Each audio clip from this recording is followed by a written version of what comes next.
Bonjour et bon après-midi. Aujourd'hui, nous allons considérer le très fort rebond des marchés actions depuis décembre et essayer de comprendre s'il a encore beaucoup de potentiel à court terme ou s'il devrait bientôt atteindre un top intermédiaire et s'engager dans une correction ou une consolidation qui pourrait durer plusieurs semaines.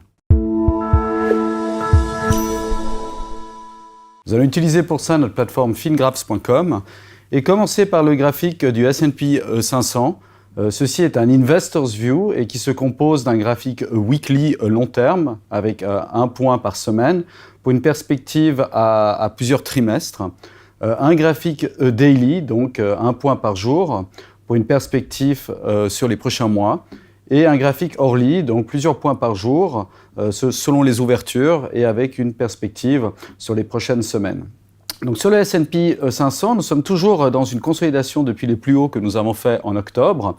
La consolidation a été effectivement très très forte durant le quatrième trimestre et a atteint le bas de nos objectifs en correctif, mais en termes de intra-week n'a pas été en dessous. Donc on peut dire que les supports ont tenu. Et depuis, on a un rebond très impressionnant. Et on attendra plus de confirmations pour ensuite se repositionner dans une tendance à la hausse. Mais pour l'instant, nous sommes dans une consolidation qui a tenu ses supports et qui est en train de rebondir. Sur le daily, nous sommes déjà dans un mouvement plus fort à la hausse et qui pourrait nous emmener sur les prochains mois entre 2900 et 3100, donc vers des plus hauts. Maintenant, nous n'attendons pas cette projection pour les prochaines semaines. Elle pourrait prendre, comme je l'ai dit précédemment, peut-être 3 à 6 mois pour se matérialiser. Pour l'instant, le risque qui est montré ici par notre risque index est au milieu des deux bandes, donc il est ni survendu ni suracheté, et donc il a la place encore pour monter. À court terme, par contre, sur le hourly, on peut voir que nous sommes un peu plus avancés dans la tendance et nous allons regarder ce graphique en zoom. Donc en zoom, ce qu'on peut voir, c'est qu'il y a encore un peu de potentiel à la hausse sur les 1 à 2 prochaines semaines. Notre target est environ vers la fin du mois de mars, début du mois d'avril, pour un potentiel entre 2828, on y est déjà, et vers une zone target supérieure vers 2872-75. On peut aussi voir ici que nos enveloppes se touchent déjà, donc ça c'est déjà aussi un signe d'exagération, mais que par contre notre indice de risque, qui était bien survendu il y a à peu près une semaine, n'est pas encore suracheté, donc ça laisse encore un petit peu de place, et comme on l'a mentionné précédemment, peut-être encore 1 à 2 semaines. Maintenant, si on regarde en Europe, on est dans un mouvement qui est toujours baissier à long terme, mais qui a fortement rebondi depuis les 2-3 derniers mois. On peut voir en effet que la tendance daily maintenant est bien positionnée à la hausse et avec un potentiel entre 3500 et 3700 sur les prochains mois. Là aussi, on ne s'attend pas à ce que ces objectifs soient atteints sur les prochaines semaines, mais plutôt sur un horizon de 3 à 6 mois. Pour l'instant, l'indice de risque est au milieu des bandes et donc ni survendu ni suracheté et donc laisse la place pour continuer à monter. Ici aussi, à court terme, la tendance est beaucoup plus avancée. On peut voir que l'on a atteint nos objectifs en impulsif, que nos enveloppes se touchent, que notre risque index est dans le rouge. Donc on pourrait encore traîner ici une semaine ou deux, mais on pense que le potentiel est plus ou moins épuisé. Donc ici aussi, vers fin mars, début avril, on pense que l'on va faire un top intermédiaire et s'engager dans une consolidation qui typiquement devrait durer entre 3 et 6 semaines. On va ensuite regarder l'euro. Alors l'euro, depuis 2015, est dans une tendance à la baisse. Il y a eu un très très fort rebond en 2017. Ce rebond, nous le considérons toujours comme un mouvement correctif et on se serait repositionné dans une tendance à la baisse qui pour l'instant est la petite enveloppe est au milieu de notre grande enveloppe, donc pas d'exagération. Et on peut voir que l'indice de risque est aussi entre les deux bandes, donc là aussi encore de la place pour descendre. Par contre, en daily, il semble que la tendance soit un peu plus avancée et pourrait arriver dans une zone de survente. Nous allons le regarder très rapidement en zoom dans un instant. Mais tout d'abord, sur le hourly, on a un rebond à court terme que l'on voit ici depuis une semaine et qui arrive, lui, dans les résistances de nos targets en correctif à la hausse, autour des 1,1350 à 1,1360. Et donc, on pense qu'à ces niveaux-ci, on devrait voir pas mal de résistance sur les prochaines semaines.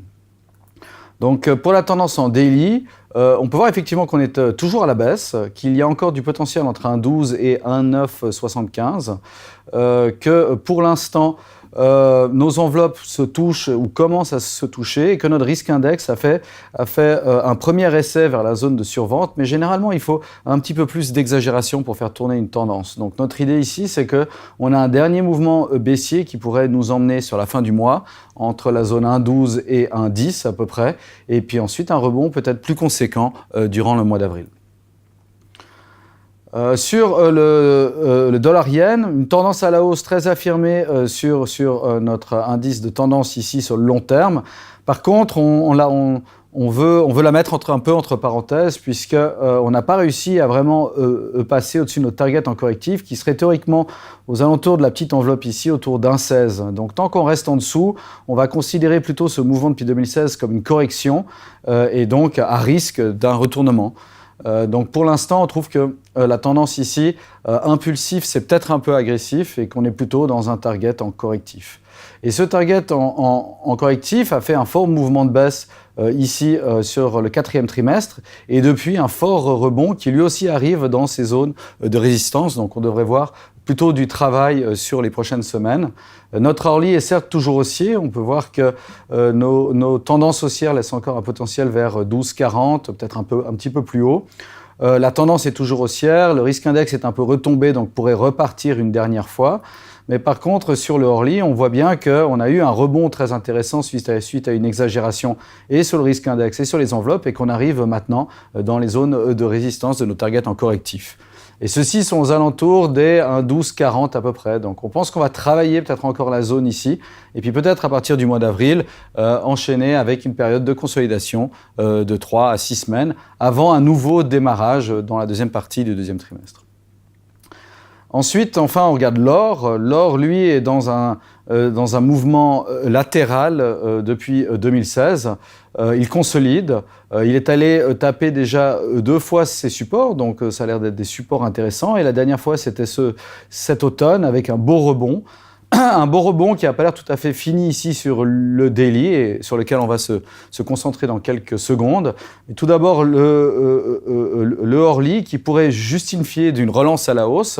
Maintenant, pour le moment, le petit rebond que l'on voit ici en Orly est un rebond en correctif, c'est-à-dire qu'on n'est pas encore repassé dans une tendance forte. On pourrait le faire au-dessus de 13,120, mais pour l'instant, on pense qu'on va plutôt avoir une période de retravail, sans doute jusqu'à la fin du mois, début du mois d'avril.